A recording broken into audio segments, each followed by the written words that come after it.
ये तो जैसे हमारे गुरुकुलों में पूर्व होता था वैसे ही आप करवा रहे हैं। ये तो आशीर्वाद है। बहुत बड़ी गुरुदेव भगवान, ये सब तभी से हुआ जब से आपका आशीर्वाद मिल पाया, श्री जी की कृपा हुई है गुरुदेव भगवान।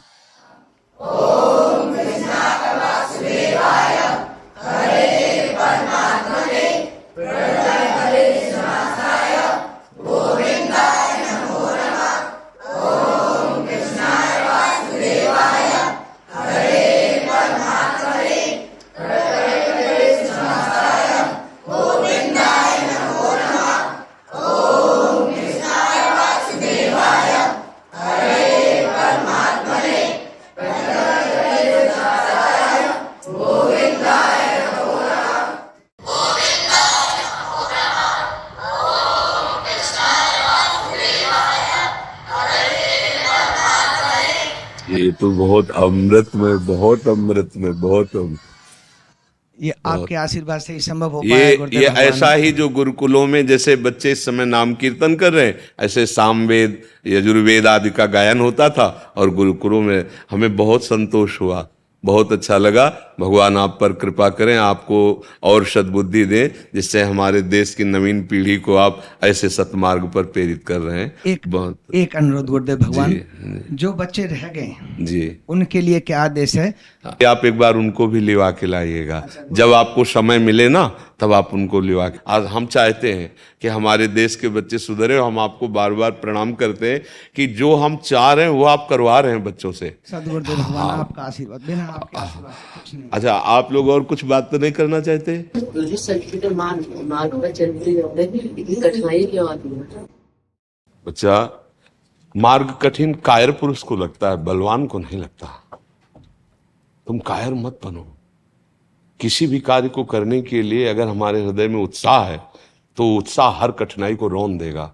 और अगर हम ऐसे सोचेंगे कि किसी भी कार्य में कठिनाई इतनी क्यों आती है, तो आप हमको ऐसा कोई कार्य बताओ जिसमें कठिनाई ना आती हो। कोई ऐसा कार्य है जिसमें कठिनाई ना आती हो? आप गलत मार्ग में जाओगे तो कठिनाई नहीं है क्या? सोचो, अगर चोरी की तो चोरी करना कितना उसके लिए दुखदाई होगा। वो पकड़ा जाएगा, बेइज्जती होगी, अपमान होगा, लेकिन वो ठान लेता है तो करता है ना। तो जो असत मार्ग में जाते हैं तो क्या उनको कठिनाई नहीं पड़ती क्या? तो सत मार्ग में चलने के लिए, धर्म मार्ग में चलने के लिए अगर कठिनता मिल रही है तो हमको बलवान बनाने के लिए रखा जाता है। देखो, स्कूल में फर्स्ट कौन आता है? जो बहुत पढ़ाई करता है। आर्मी में कौन अच्छा कमांडो बनता है? जो अच्छी दौड़, अच्छी कूद कर लेता है। तो इसको कठिनाई नहीं, इसको योग्यता समझते हैं। हमारे सामने जो कठिनाई रखी जाती है, हमें योग्य बनाने के लिए रखा जाता है। समझ रहे ना आप? धन्यवाद प्रभु। बहुत सुंदर, बहुत सुंदर। ऐसी सद्भावना विशेष रूप से बच्चों में फैले। हाँ, बहुत सुंदर।